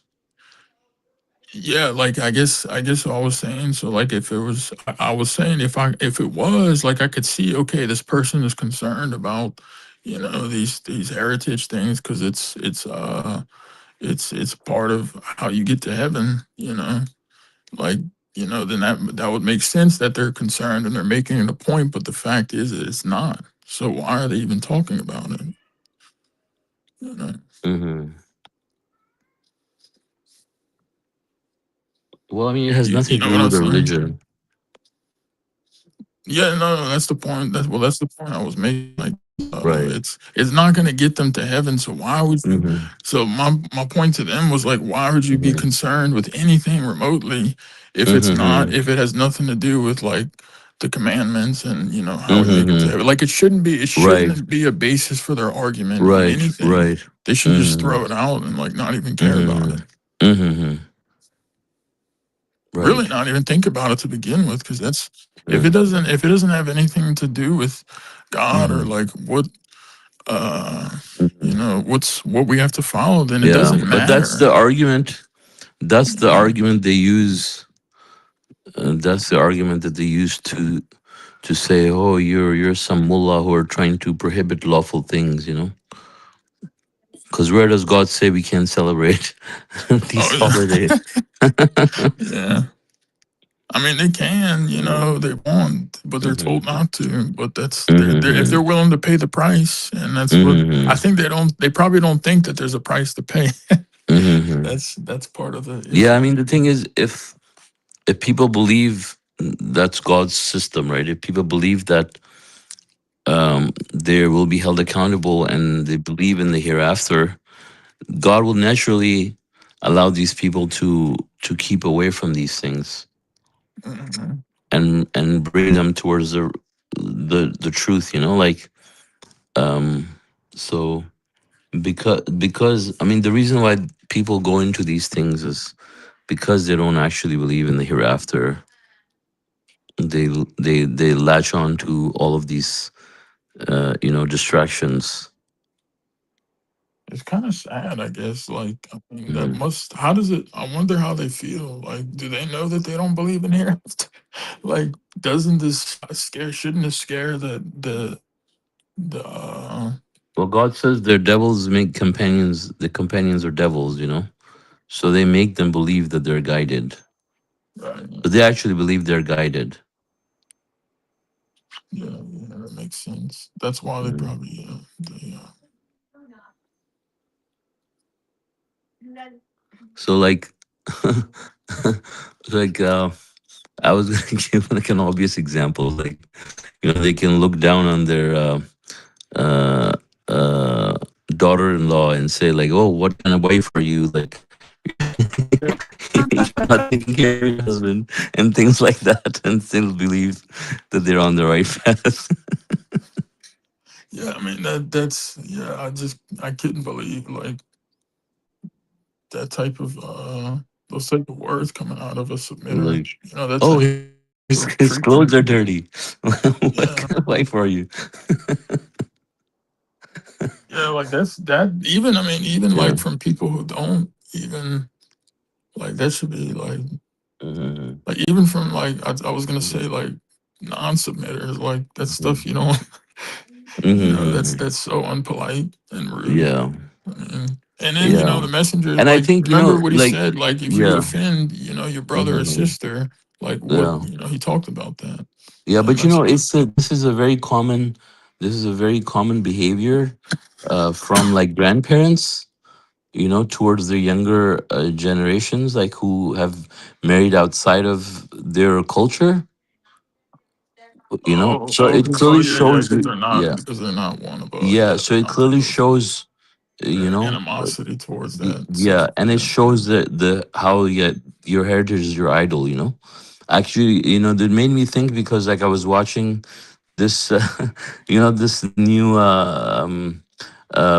progressive Democrat that was just recently Muslim Democrat just recently elected.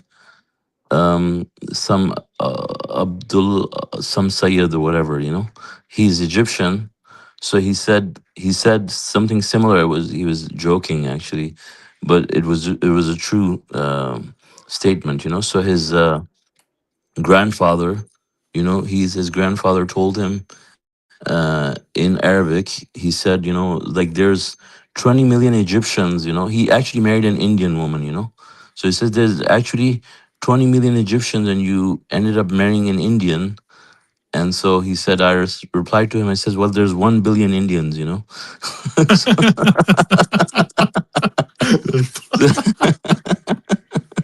so if you think about that, maybe the Chinese population is a lot higher. Mhm. Yeah, Yeah, no, I'm giving it away even more. But yeah, I mean, it's like, yeah, I mean, it shows that their because heritage. they're not Yeah. happy with the fact that you married someone outside of their heritage, and this is their way of expressing that, I guess. But yeah, but that's not really the issue. The issue is the heritage part, where you end up using your heritage to override God's laws. If they were parents were misguided, you still follow the parents over and the misguidance over what God has revealed, which is a clear thing. Like you studied it 10,000 times or more probably in your life by now, so you should know this, right? But they can't get over it, Mhm. you know That's scary, isn't it? Yeah, it also, yeah, it shows that they worship their heritage, and they Mhm. don't Mhm. really, I guess, appreciate the soul, and that Mhm. um, and that these heritage, these bodies, and these lineage, they don't mean Mhm. anything. They're just temporary. Yeah. They're going to go away. I Mhm. mean, even if we live 10,000 years, it still would be the same. I mean, Mhm. it would probably make the test more difficult. Mhm. Thank God so much it's not the Mhm. case, uh, but like it's just temporary. Mhm. And whether it was temporary or not temporary, like it was a long time, it doesn't matter. You know, Mhm. I guess, Mhm. yeah. And the fact that it's even more, being able to see this and correct yourself and reform from these mistakes is a Mhm. blessing and mercy, that Mhm. will only come from God. Mhm. And yeah, these people don't have any, it won't have any excuse, especially if the message came to them Mhm. about this. Mhm. Yeah, like you read verse 82, and possessed a greater legacy, yet all their achievements did not help them in the least. It's, yeah, so Mhm. what is your heritage? It doesn't mean anything. Were they not Mhm. known for their that doesn't, Mhm. their Mhm. achievements, whatever monotheistic, Mhm. partial monotheistic practices they had, is not going to help them. Mhm.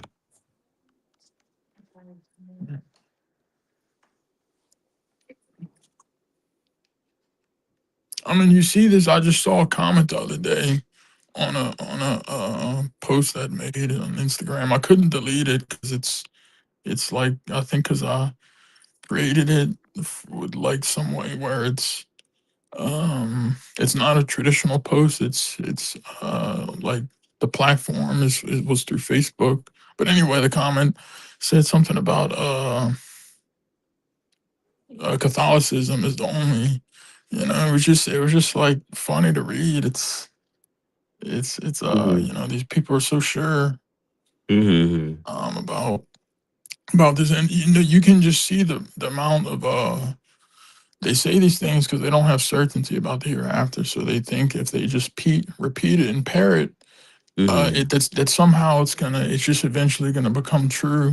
Fake it till you Mhm. make it, and they just repeat what their Mhm. parents taught them about Catholicism, and that, oh, and this it Mhm. says Matthew, and it's like, no, that's Mhm. just, they don't have any proof behind it. They're just, uh, Mhm. you can't wish yourself into heaven. I mean, like most of them are doing. You Mhm. actually have to. You actually have to. Believe and um, remain steadfast, and like, Mhm. especially not reject the proofs when it comes to you, like they've done. Mhm. And I got one other person says something. Yeah, Uh-huh. they said something stupid. I was just like, man, this person doesn't, so ignorant. Uh-huh. Right. And then there was like some kind of neutral comments and stuff, like Mhm. that were just kind of, Mhm. that's usually the mix. There's like some really bad ones, then there's some like bad ones, and then there's some neutral ones, and then there's like an occasional uh semi good one, and then there's like, yeah. Mhm.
I think all these things were happening too. Like I was thinking about verse 79 about how God creates the livestock for us with additional benefits, and all these things satisfy many of our needs as well as Mm-hmm. on the ships. I mean, but I think, what kind of things I've seen today, people reporting things like water shortages in parts of Texas.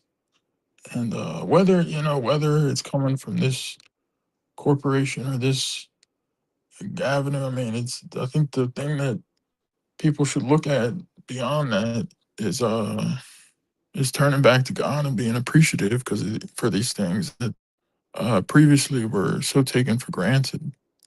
Mm-hmm. And these are things that most people.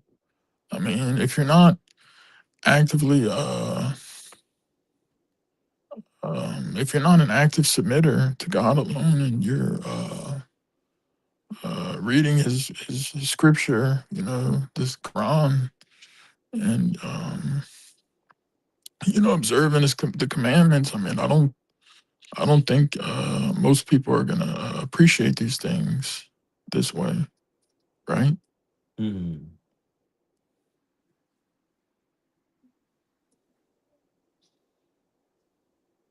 Yeah, because I mean, before submission, I didn't think about. Uh, I didn't really think about these things.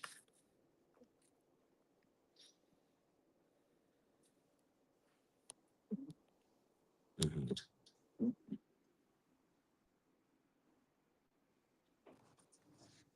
All right. So, do you have any other comments or any off-topic questions? No, that's it. That's it, Mm-hmm. brother. All right. So, okay. So I think yeah, I'm good too. So, thank you for joining us, John. Thank you for joining us, brother Celeste. God willing. God willing, our That's next funny. English Quran study would be on Thursday at 1 p.m. Pacific time. And God bless you. God bless God you all. bless you all.